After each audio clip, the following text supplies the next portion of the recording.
Kenalkan, saya Jessica Maritas. Ya, saya mengucapkan selamat datang. Pada video kali ini, saya akan melakukan pemaparan dan presentasi mengenai comparative analysis of maximum entropy and random forest model for habitat distribution modeling of proboscis multi in East Kalimantan Province Indonesia.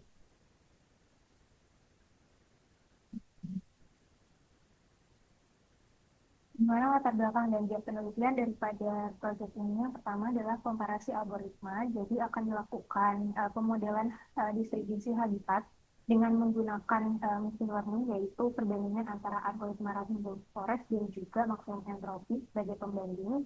Kemudian penggunaan citra. Jadi sebelumnya saya telah melakukan penelitian serupa dengan menggunakan citra landscape dengan resolusi 30 meter. Saya akan melakukan penggunaan citra sentinel, kemudian penggunaan indeks mangrove, MCI, dan juga variabel-variabel lingkungan lain yang kiranya berpengaruh dalam distribusi habitat ini berdasarkan pemilihan variabelnya dilakukan berdasarkan literatur. Untuk yang kita ketahui sendiri, bekantan juga merupakan salah satu hewan endemik yang hanya bisa ditemukan pada daerah yang terdistribusi seperti daerah Pulau Kalimantan, terkhusus untuk Provinsi Kalimantan Timur, itu biasanya ditemukan di wilayah pesisir. Dan bekantan sendiri merupakan salah satu satwa yang dilindungi, yang telah dilindungi juga oleh peraturan itu dan juga secara internasional pada IUCN sebagai hewan yang endanger atau terancam. Kemudian tujuan dari penelitian ini yang pertama yaitu membandingkan performa antara maksimum entropy dan random forest, kemudian penggunaan indeks yang lebih spesifik, kemudian identifikasi variabel lingkungan atau faktor lingkungan apa yang paling berpengaruh, kemudian data dari konservasi yang kiranya daerah mana yang menjadi daerah yang spesifik. Kemudian data dan variabel lingkungan yang digunakan, yang pertama itu ada data satelit menggunakan Sentinel-2 server raketan, kemudian ada indeks vegetasi, indeks MPI, FI, kemudian topografi, iklim, tingkat temperatur, dan curah hujan, kemudian data tutupan hutan, tree height, kemudian jarak ke mangrove, jarak ke sungai, jarak ke garis pantai, pemukiman, kebun atau tambak, serta kepadatan penduduk. Di mana seluruh dari data ini dilakukan komputasi melalui sumber data yang ada pada collection di Google Earth Engine. Kemudian semua layer di atas itu dilakukan extract dan pengolahan pada skala spasial sekitar 30 meter. Kemudian untuk metodologi penelitian itu dilakukan menggunakan dua algoritma tadi, yaitu random forest dan maximum entropy, di mana untuk random forest itu dieksekusi melalui Google Colab, sedangkan untuk maximum entropy itu menggunakan software dari GII maximum entropy berbasis Java.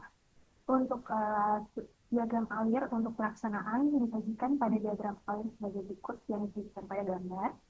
Kemudian untuk metodologi penelitian sendiri untuk AOI atau Area of Interest-nya itu dilakukan menggunakan buffer 50 km dari titik present selalu diintersect ke batas administrasi Kalimantan Timur. Serta didapatkan pula untuk cloud computing dari ekstraksi masing-masing variabel lingkungan, didapatkan ada 12 variabel lingkungan yang digunakan, baik itu indeks MPI-FI, topografi, iklim, serta jarak ke aktivitas manusia. Kemudian sebelum dilakukan pemrosesan, dilakukan terlebih dulu matriks korelasi untuk menguji bagaimana hubungan linear dan juga antar variabel untuk menghindari bias multikolinialitas pada pemodelan, sehingga dilakukan matriks korelasi untuk membandingkan antar variabel. Didapatkan bahwa ada dua poin multikolinialitas yang terjadi, yaitu elevasi dan temperatur serta distance to coast dan distance to mangrove yang cukup besar. Maka dari itu dilakukan eliminasi terhadap beberapa variabel, yaitu eliminasi terhadap variabel temperatur dan juga variabel jarak ke garis pantai, sehingga yang digunakan yaitu adalah temperatur dan juga distance to mangrove-nya. Kemudian dilakukan juga struktur data kehadiran dan titik serial absence, di mana dihasilkan transformasi skala logaritma dari masing-masing variabel dengan berbasis jarak menggunakan metode logaritma, di mana untuk metode ini sudah biasa dilakukan pada prosedur literatur SDM untuk menormalkan sebaran data jarak serta mempermudah pemodelannya. Kemudian didapatkan analisis kerja dari Random Forest sebagai berikut. Jadi dilakukan splitting data, yaitu 30% data eh, sampel data sampel koordinat yang didapatkan sebagai data sampel yang didapatkan dari BKSDA itu dilakukan training dan juga testing sebesar 70 dan 30%, jadi 70% untuk training dan 30% untuk testing. Dihasilkan pada random forest yaitu ROC dan juga variabel importers, di mana ROC yang AUT yang dihasilkan itu mendekati sempurna, sedangkan hasil dari variabel importers yang dihasilkan yaitu variabel jarak ke mangrove itu sangat mempengaruhi dari keberadaan serta distribusi habitat dari bekantan ini. Sedangkan untuk hasil dari pemodelan maksimum entropi menunjukkan bahwa training data juga hampir sama di atas 0,9 tapi lebih unggul sedikit dibandingkan dengan hasil dari random forest tadi. Di mana untuk training dan testing datanya disajikan sebagai berikut, sedangkan untuk Jack Mice dari hasil uh, distribusi yang paling tertinggi untuk nilai kinerja AUC yang paling tinggi itu dihasilkan oleh distance to mangrove, diikuti juga distance to river. Jadi antara uh, variabel kedekatan ke mangrove dan variabel kedekatan ke jaringan sungai itu menjadi salah satu informasi spasial yang cukup independen bagi keberlangsungan habitat dari bekantan ini. Nah, untuk analisis komparatifnya dihasilkan untuk distribusi dari kesesuaian probabilitas itu dibagi menjadi 4 kelas, yaitu sangat rendah, rendah, sedang, dan juga tinggi, di mana untuk model maksimum entropi sendiri, prediksi yang dihasilkan itu lebih konservatif pada habitat batas yang lebih tegas, serta area kesesuaian yang tinggi itu terkonsentrasi pada delta muara sungai. Kemudian random forest juga menghasilkan pola yang lebih luas dan gradual secara kesesuaian dari rendah hingga tinggi mengikuti dari kawasan riparian dan juga mangrove itu. Kemudian untuk sintesis yang bisa diambil kesimpulan yaitu untuk maksimum entropi sendiri eh, lebih menghasilkan sebaran yang lebih barang yang lebih kontinu, sedangkan untuk random forest itu lebih cocok pada delineasi batas kelas yang lebih tegas seperti itu. Kemudian untuk integrasi pengolahan cloud computing menggunakan citra itu lebih efektif untuk menangkap landscape yang lebih mikro. Kemudian penggunaan dari hasil dari variabel importance antara jarak ke sungai dan jarak ke mangrove itu menunjukkan faktor yang paling dominan untuk distribusi dari bekantan ini. Kemudian juga dari hasil pengolahan atau analisis yang dilakukan, maka kawasan dengan kesesuaian habitat tertinggi tadi, yaitu pada konsentrasi ekosistem delta muara, kemudian pesisir, itu direkomendasikan menjadi target prioritas patroli dan perlindungan habitat oleh BKSDA. Kemudian berikut referensi literatur Google Colab yang dilakukan sejauh sebagai berikut. Jadi ada beberapa alur kegiatan, yaitu untuk perbandingan dari maksimum entropi dan random forest ini sendiri. Yaitu pertama itu mengapa install dan autentikasi dengan JEE. Jadi untuk pengolahan ini memang menggunakan Colab, tapi tetap melakukan autentikasi dengan JEE sehingga terkoneksi dengan Google Earth Engine. Jadi kita bisa melakukan image collection, ekstraksi data-data raster yang ada pada image collection yang ada di Google Earth Engine melalui Colab. Kemudian melakukan upload data berupa data sampel perjumpaan bekantan melalui yang didapatkan bersumber dari data observasi yang dilakukan oleh BKSDA tahun 2023. Kemudian juga ada data shapefile untuk Global Mangrove Watch.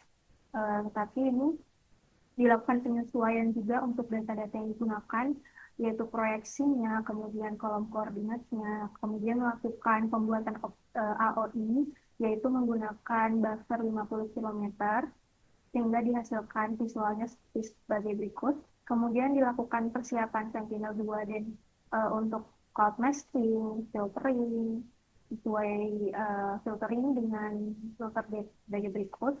Kemudian perhitungan indeks MPI dan FI, serta akuisisi untuk ini ekstraksi image collection topografi, clean, dan repaid dari Google Earth Engine. Kemudian Untuk Mangrove Watch ini memakai dari image collection yang ada pada BEE,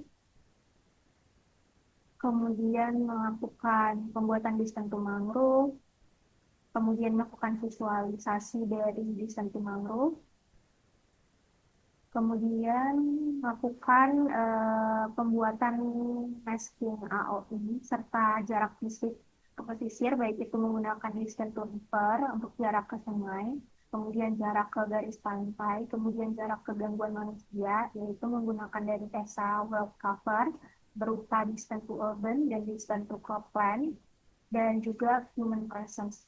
Kemudian melakukan stek semua covariate 12 band tadi, kemudian melakukan visualisasi semua variabelnya, kurang lebih hasilnya disebutkan sebagai berikut yang tadi telah kita sebutkan pada presentasi sebelumnya, yaitu variabel lingkungan yang lengkap sebanyak 12 variabel.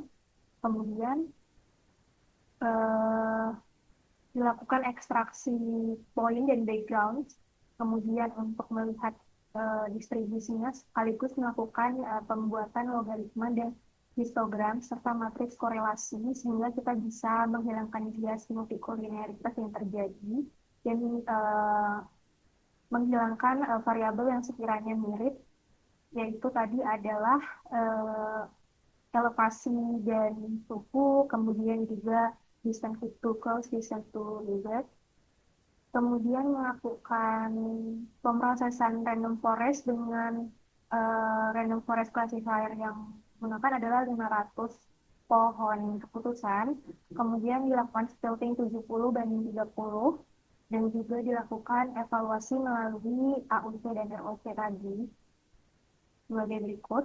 Kemudian dilakukan visualisasi random forestnya. Dan untuk tambahan analisis yang bisa kita lakukan juga salah satunya adalah melakukan luas hitungan luas setiap kelas habitat, yaitu untuk mengkelaskan berdasarkan threshold, sehingga kita bisa tahu berapa persentase luasan sangat rendah, rendah, sedang, dan tinggi dari masing-masing luas kelas kesesuaian habitat bekantan tadi. Kemudian bisa dilakukan ekspor dan seterusnya. Kemudian untuk pembuatan dari maksimum entropi sendiri itu menggunakan pembuatan probabilitas kesesuaian dari habitat itu menggunakan uh, langsung dari software GUI dari maksimum entropi yang dapat software ini dapat diunduh secara bebas di internet gitu. Nah, untuk melakukan komparasi spasialnya itu visualnya adalah sebagai berikut untuk Maxen dan juga untuk Random Forest, di mana dikelaskan berdasarkan 4 kelas tadi, sangat rendah, rendah, sedang, dan tinggi. Dan dilakukan juga nilai korelasi spasial Pearson-nya, di mana nilai korelasi yang ditunjukkan itu sangat kuat seperti itu. Nah, untuk tampilan maksimum entropinya kira-kira seperti ini. Jadi kita bisa memasukkan sampel untuk titik kehadiran bekantan tadi. Jadi kita bisa mengupload data CSV yang kita dapatkan dari koordinasi dengan BKSDA sebelumnya, di mana BKSDA melakukan observasi terhadap satwa bekantan ini pada tahun 2023 sehingga didapatkan data koordinat perjumpaan dengan hewan bekantan ini. Kemudian environmental layers ini adalah data raster format ASTI yang telah kita unduh melalui pemrosesan collab. Kemudian kita lakukan pemrosesan kembali pada maksimum entropi untuk mengetahui bagaimana hasil distribusi oleh maksimum entropi ini sendiri. Kemudian kita juga dapat melakukan setting parameter yang kita inginkan di sini, data randomized percentage yaitu 70 banding 30 tadi, sehingga saya tuliskan 30 di sini. Dan advance dan eksperimental yang bisa dilakukan perubahan pada user sesuai dengan keinginan dan output yang ingin diinginkan seperti itu. Baik, mungkin itu yang bisa saya sampaikan pada kesempatan kali ini. Untuk kurang lebihnya saya mohon maaf. Terima kasih. Wassalamualaikum warahmatullahi wabarakatuh.